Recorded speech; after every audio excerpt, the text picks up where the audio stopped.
gimana gitu. Ini Cap. Saya nelpon lagi nih Cap. Iya, nggak apa-apa. Kenapa? Saya mau nanya, masih penasaran ini Cap. Sebenarnya alasan utama kenapa sih Kapten Andri itu pengen keluar dari APS itu kenapa?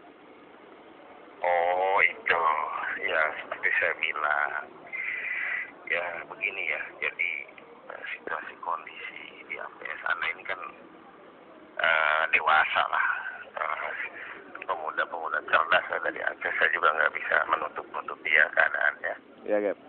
Jadi bagi saya nih APS ini saya memprediksi sepertinya tidak akan berjalan mulus. Ini feeling saya. Kenapa? Selain kondisi tadi pesawat sudah saya jelaskan kan tadi waktu Anda tanya. Lalu organisasi kita ini tidak lengkap.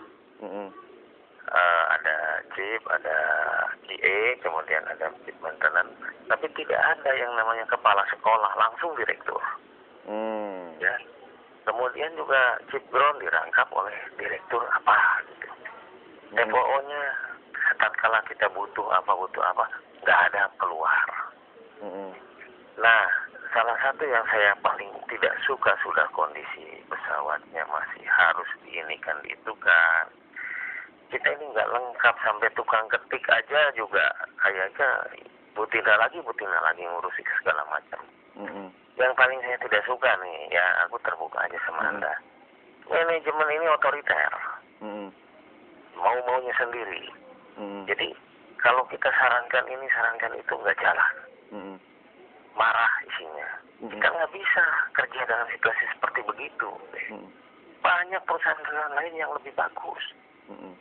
Udah kesejahteraannya bagus, hubungan komunikasinya enak. Kalau di sini kan marah dan marah. Aku nggak suka dibayar berapa miliar pun nggak suka. Ini saya buka aja kepada Anda ya. Alasan sebenarnya itu satu. Selain kondisi-kondisi yang lain itu, organisasi tidak lengkap, alat peralatan tidak ada.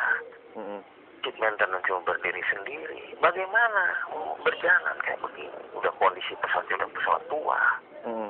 Saya bukan menjelekkan, Anda tahu sendiri kan. Tadi Anda udah hilang tahu sendiri. Jadi karena Anda ini sangat pandai adik saya dan anak pemuda cerdas saya nggak bisa juga menutupi ya.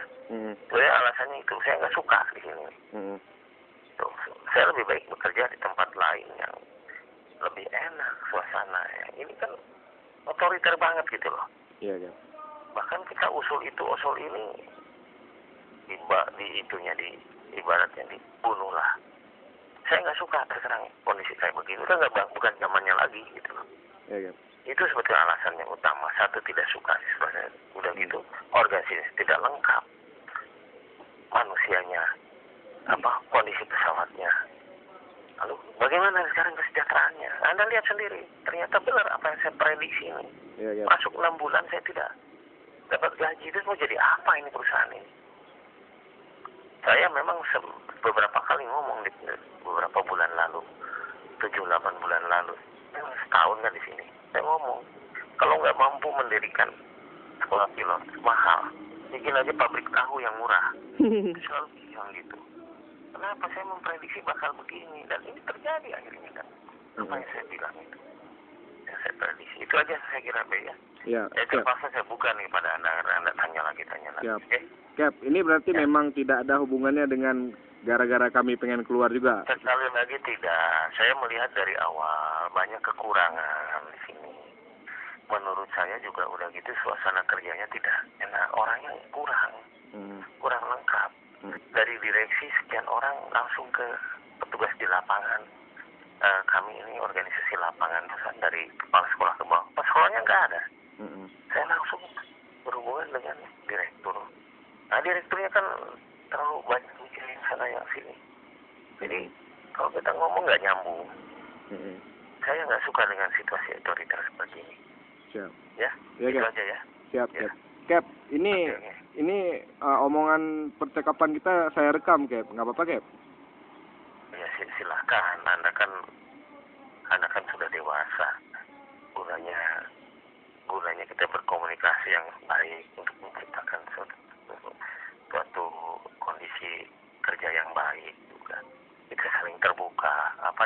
ini saya sampaikan. Ya, silakan, itu aja saya. Ya. Oke, Kap. Makasih nih, Kap ya. Ya. Oke, Kap. Assalamualaikum.